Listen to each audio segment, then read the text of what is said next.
Bharatiya Janata party सयाजगंज विधानसभा द्वारा आत्मनिर्भर भारत અને નેક્સ્ટ જનરેશન જીએસટી રિફોર્મ અંતર્ગત પ્રબુદ્ધ સંમેલનનું આયોજન કરવામાં આવ્યું છે. તેમજ વિકાસ સપ્તાહ અંતર્ગત રાજ્ય સરકાર, વડોદરા મહાનગરપાલિકા અને સયાજગંજના ધારાસભ્ય ગ્રાન્ટમાંથી અંદાજિત 3.62 કરોડના 37 વિવિધ પ્રકલ્પોનું ખાતમુહૂર્તનો કાર્યક્રમ યોજાયો હતો. ભારતીય જનતા પાર્ટી સયાજગંજ વિધાનસભા દ્વારા આત્મનિર્ભર ભારત અને નેક્સ્ટ જનરેશન જીએસટી રિફોર્મ અંતર્ગત પ્રબુદ્ધ સંમેલનનું આયોજન કરવામાં આવ્યું છે. તેમજ વિકાસ સપ્તાહ અંતર્ગત રાજ્ય સરકાર, વડોદરા મહાનગરપાલિકા અને સયાજગંજના ધારાસભ્ય કેયુર રોકડિયાની ગ્રાન્ટમાંથી અંદાજિત 3.62 કરોડના 37 વિવિધ પ્રકલ્પોનું ખાતમુહૂર્તનો કાર્યક્રમ સપનાના વાવેતર party plot, Laxmipura road, Gorwa ખાતે યોજાયો હતો. ખાતમુહૂર્તના કાર્યક્રમમાં શહેર ભાજપ પ્રમુખ ડોક્ટર જયપ્રકાશ સોની, સાંસદ ડોક્ટર હેમાંગ જોશીની વિશેષ ઉપસ્થિતિ, પૂર્વ મંત્રી ભૂપેન્દ્ર લાખાવાલા ઉપસ્થિતિમાં ખાતમુહૂર્તનો આ કાર્યક્રમ યોજાયો હતો.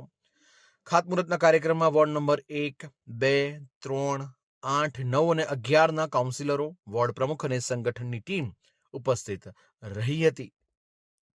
આજે ભારતીય જનતા પાર્ટી સયાજીગંજ વિધાનસભાના માન્ય ધારાસભ્યશ્રી દ્વારા आत्मनिर्भर भारत संकल्प अभियान एवं नेक्स्ट जन जीएसटी 2.0 અને આ વિકાસ સપ્તાહના જે 24 વર્ષ વિકાસના થયા છે મોદી સાહેબના એ સુશાસનના અંતર્ગત જે વિકાસ સપ્તાહ છે એના અંતર્ગત લગભગ 37 જેટલા 3.68 કરોડના કામોનું ખાતમુહૂર્ત રાખવામાં આવ્યું. સાથે સાથે આજે આ વિસ્તારની જે દીકરીઓ છે જેને અલગ અલગ ક્ષેત્રમાં સિદ્ધિ પ્રાપ્ત કરી છે, કબડ્ડીની અંદર નેશનલ ચેમ્પિયન બનવું એટલું સહેલું નથી હોતું, કારણ કે આખા દેશમાંથી આવેલી જે બહેનો છે એની સામે કબડ્ડીમાં રમવું અને ફર્સ્ટ આવવું એ બહુ ગૌરવની વાત છે. તો દીકરીઓનું સન્માન કર્યું, ફૂટબોલની જે સ્પર્ધા થઈ એમાં પણ જે ચેમ્પિયન બને એમનું પણ સન્માન થયું દીકરીઓનું, અને 24 કલાક ગરબા ગાનારી બહેન એમનું પણ સન્માન કરવામાં આવ્યું. કાર્યક્રમ સંયુક્ત રીતે ખૂબ સારી રીતે આયોજિત કરવામાં આવ્યો છે. મોટી સંખ્યામાં કાર્યકર્તાઓ અને વિવિધ સોસાયટીના પ્રમુખ મંત્રીશ્રીઓ, અનેક સંસ્થાઓના અગ્રણીઓ આ કાર્યક્રમમાં ઉપસ્થિત રહ્યા છે. આત્મનિર્ભર ભારત સંકલ્પ અભિયાન અંતર્ગત ભારતીય જનતા પાર્ટી 25 સપ્ટેમ્બરથી લઈને 25 ડિસેમ્બર સુધી 90 દિવસ એક જનજાગરણ અભિયાન ચલાવવા જઈ રહ્યા છે, જેમાં સૌથી મોટો જે વિષય છે કે આપણે આપણા દેશમાં બનતી વસ્તુઓ, દેશના નાગરિકોના પરસેવા અને મહેનતથી બનતી વસ્તુઓ વાપરવાનો આગ્રહ રાખીએ. ભારતનું અર્થતંત્ર આજે 4થા ક્રમાંકની ઇકોનોમી પર પહોંચ્યા છીએ, ત્યારે આપણે જ્યારે નંબર 1 પર પહોંચવું છે અને મોદી સાહેબે જે સંકલ્પ દેશની સમક્ષ મૂક્યો છે વિકસિત ભારત 2047, એ સંકલ્પને પૂર્ણ કરવા માટે આપણે સૌએ આપણા દેશમાં બનતી વસ્તુઓ વાપરવાનો આગ્રહ રાખવાની આવશ્યકતા છે. સાથે સાથે જીએસટીની અંદર જે પ્રકારનો ઘટાડો કર્યો છે એનો સીધો લાભ મધ્યમ વર્ગ અને જરૂરિયાતવાળા લોકોને થવાનો છે. કેટલીય વસ્તુઓમાં જે જીવન જરૂરિયાત વસ્તુઓ છે એમાં 0 ટેક્સ કરી દીધો છે, કેટલીક વસ્તુઓમાં ટેક્સ ઘટાડીને 5%, 18% પર લઈ આવ્યા. 2 જ સ્ટેપમાં હવે જીએસટી રહેશે. આ પ્રકારનું જે બદલાવ એ બહુ મોટો અર્થતંત્રમાં બદલાવ છે. આ બધું જોતાં ભારત જે રીતે પોતાની 7.2% જીડીપીથી આગળ વધી રહ્યું છે, દુનિયાના મોટા દેશો અમેરિકા હોય, ચાઇના હોય, જેની જીડીપી આજે 2%, 3%માં સીમિત થઈ ગઈ છે, ત્યારે આવા સમયની અંદર અનેક દેશોમાં યુદ્ધો ચાલી રહ્યા છે. એવા સમયની અંદર ભારતનું તંત્ર એકદમ તેજ ગતિથી 7.2%ના વિકાસ દરથી આગળ વધી રહ્યું છે. આવો વિકાસ દર આગળ પણ રહે તો આપણી 2027 પછી ગતિ બમણી થઈ જવાની છે.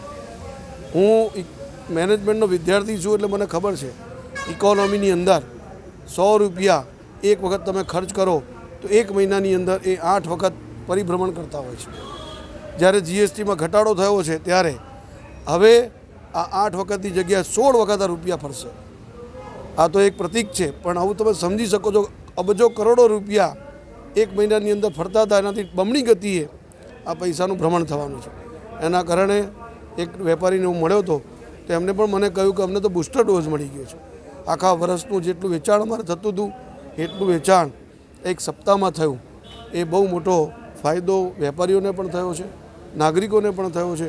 કુલ મળીને આ દેશના અર્થતંત્રને મજબૂત કરવા માટે જે પ્રકારના પગલાં ભારત સરકાર માનનીય પ્રધાનમંત્રીજીની આગેવાનીમાં લેવાઈ રહ્યા છે એ ખરેખર દેશ માટે ગૌરવની વાત છે.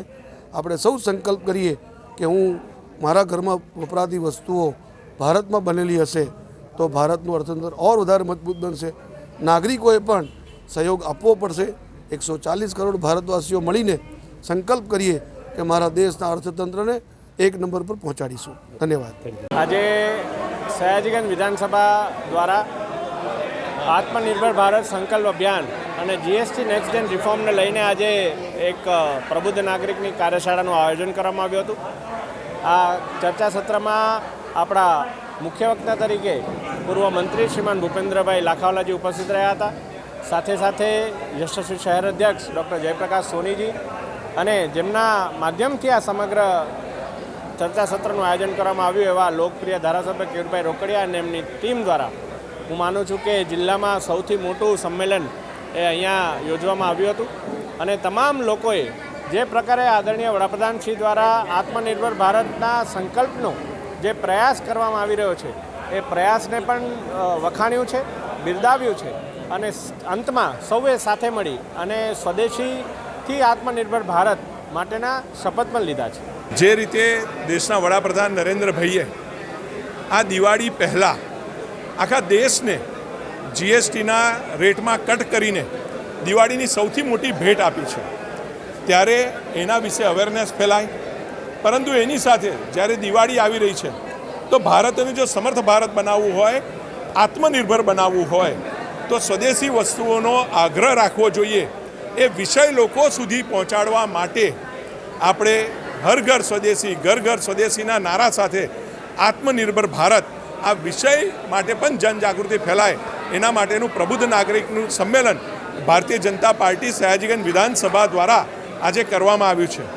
અને એની સાથે 30 જેટલી સોસાયટીઓમાં ધારાસભ્ય તરીકેની મારી ગ્રાન્ટમાંથી આજે રોડ રસ્તા, આરસીસી પેવર બ્લોક, ગટર લાઇન, પાણીની લાઇનના આજે વિવિધ પ્રકલ્પોનું ખાતમુહૂર્ત પણ આ જગ્યાએથી કરવામાં આવ્યું છે. વિકસિત ભારત બનાવવા માટે સૌ કોઈએ એક સાથે કમર કસવી પડશે.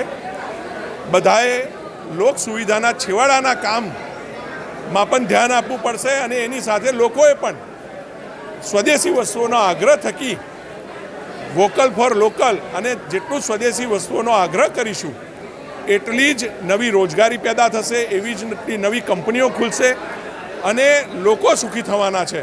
ત્યારે આ પ્રબુદ્ધ નાગરિક સંમેલન દ્વારા આની જનજાગૃતિ ફેલાય એવો અમારો એક આ નમ્ર પ્રયત્ન છે.